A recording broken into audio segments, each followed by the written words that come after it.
জুলাই স্মৃতি লিখন প্রতিযোগিতার আয়োজন করেছিলাম গত জুলাই 5 আগস্টের ঠিক পরের সময়টাতে। সেখান থেকে 3,500 লেখা এসেছে। সেই লেখা থেকে বাছাই করে পর্যায়ক্রমে আমরা আজকে একটি বই গ্রন্থ রচনা করেছি, সেটার বড় উন্মোচন হয়েছে। এই লেখাগুলো থেকে পর্যায়ক্রমে ধারাবাহিকবার বাছাইকৃত লেখার উপরে আমরা গ্রন্থ রচনা করে যাব। গল্পে আঁকা জুলাই বিপ্লব, ছোট শিশুদেরকে নিয়ে একটি গল্প আকারে বই লেখা হয়েছে।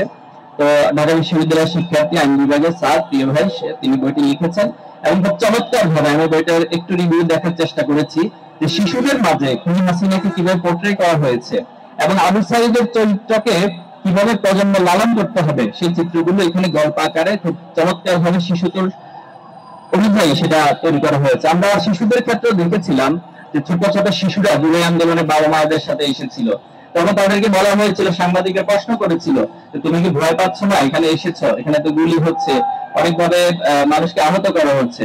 কারণ ছোট ছোট শিশুগুলো পুলিশের দিকে পড়ে যাচ্ছিল, তারা আমার ভাই আবু সাইদকে মেরেছে, এই জন্য আমিও তাদেরকে মেরে ফেলবো। এই যে শিশুদের ভিতরে একটা চেতনা, কোনো ডরহীন একটি আদর্শ শিশুদের মধ্যে লালন হয়েছিল। আমরা আশা করবো যে এই বইয়ের মধ্য দিয়ে প্রজন্ম থেকে প্রজন্ম সেটা ছড়িয়ে যাবে ইনশাআল্লাহ। শহীদদেরকে নিয়ে একটি স্মারক এখানে রচনা করা হয়েছে।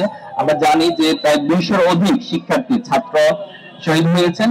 তো তাদের জীবনগুলোকে আমরা তুলে ধরার চেষ্টা করেছি, তাদের প্রত্যাশাগুলো তুলে ধরার চেষ্টা করেছি এবং তাদের পরিবারের স্বপ্নের মধ্য দিয়ে কেমন বাংলাদেশ আগামী দিনে রচিত হতে পারে সেই চিত্রগুলো এই শহীদ স্মারকে তুলে ধরা হয়েছে।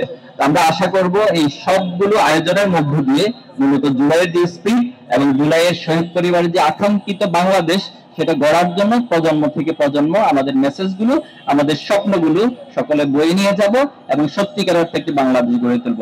আমরা জুলাইকে শুধুমাত্র ক্ষমতার পরিবর্তন হিসেবে দেখতে চাই না, বরং জুলাই একটি জাগরণ এবং জুলাই হচ্ছে আমূল পরিবর্তন। এই সমাজে এবং এই রাষ্ট্রে ফ্যাসিবাদের যত শিকড় রয়েছে প্রত্যেকটি শিকড়কে উপড়ে ফেলাই হবে আমাদের জুলাইয়ের অন্যতম শপথ। আল্লাহ তাআলা আমাদের এই সকল আয়োজনকে কবুল করুক।